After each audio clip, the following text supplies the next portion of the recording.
the Treasury Secretary just say that a higher unemployment rate is good news? It's possible you're going to have a couple months where it goes up because, one thing that happens in recoveries, George, is that people start to come back into the labor force, and that can cause the measured unemployment rate to go up temporarily. All right, the House Minority Whip Eric Cantor, who doesn't see it the same way. Technically, as you know, sir, he's right that when more people do enter the workforce, it can have the weird phenomenon of increasing the rate as people look and ultimately, hopefully, find jobs. But was that the time to be saying it, or even to give anyone an economic lesson? Absolutely not, Neil. Obviously, we've got real economic problems that continue to persist in this country. And, there's a reason for it. And the reason is, frankly, there's a lack of confidence on the part of business people, investors.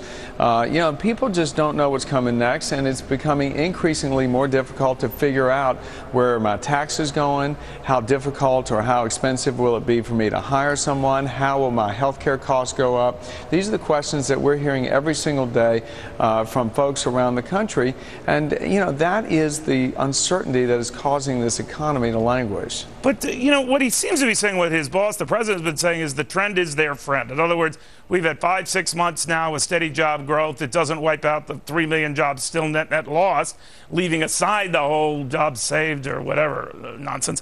But that this is a trend that's in there, the wind blowing at their back. What do you make of that? Listen, I think all of us want to see a positive trend here, but the reality is confidence is lacking.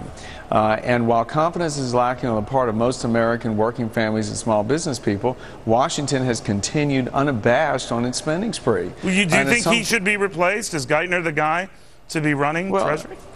Well, listen, it's not Geithner. It is the policies that are being pushed not only by this secretary, but certainly the president and Speaker Pelosi in the House of Representatives. Every week for the last year and a half, what we've seen is a almost disregard for what real job creators need to see happen. Yeah, but there's not a one in that economic team, Congressman, no disparagement intended here, who has real job experience, real hiring and firing experience, real private world, substantial experience that would prepare them to do just what you're saying. Well, I mean, listen, I think the studies have indicated that the level of business experience in this cabinet is at a historic low for the United States. And if we believe that America is a country in which folks can earn their success more than anywhere else in the world, certainly you think you ought to put some people with experience in building businesses and running ongoing concerns in a position of authority. Let me get real quickly, I'm sorry, sir, but on Alan Greenspan on this whole tax cut debate, he is not in favor of extending any of those cuts, says the problem that we've come to in recent years and spending programs are funded with borrowed money, tax cuts with borrowed money. At the end of the day, that's disastrous. What do you think of that? Well, listen, I don't disagree that borrowed money, we've got to continue to borrow money, but I do disagree with the notion that somehow we need to hike taxes during a time in which we're in a severe recession, there's high unemployment.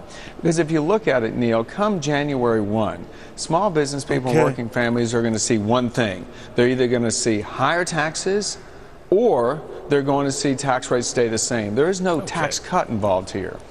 Eric Cantor, always a pleasure, sir. Thank you very much. Thank you, Neil.